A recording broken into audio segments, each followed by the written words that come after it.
Ano ba ang pinakamagandang airlines na sasakyan kung ikaw ay pauwi ng Pilipinas galing ng Middle East at gusto mo ng malaking luggage allowance dahil marami kang dala?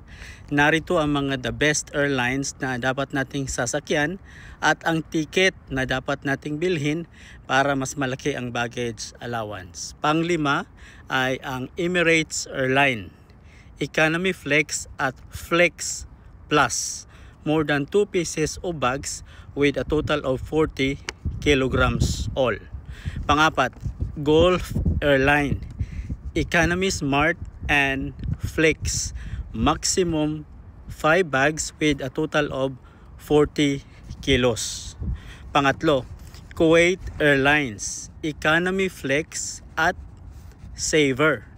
2 pieces bags up to 23 kilos each or 46 kilos total. Pangalawa ay ang Saudia Airline, Economy Guest, Semi-Flex and Guest Flex.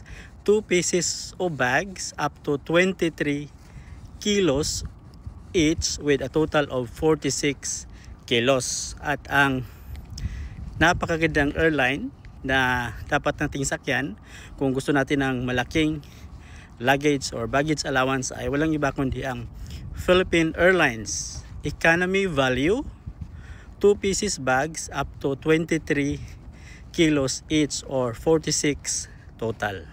Ito po ang ilan sa mga the best airlines at mga ticket na dapat nating bilhin o ipabili sa ating amo upang tayo ay magkaroon ng mas malaking baggage allowance. Maraming salamat po. Paki-like at paki-share sa ating channel.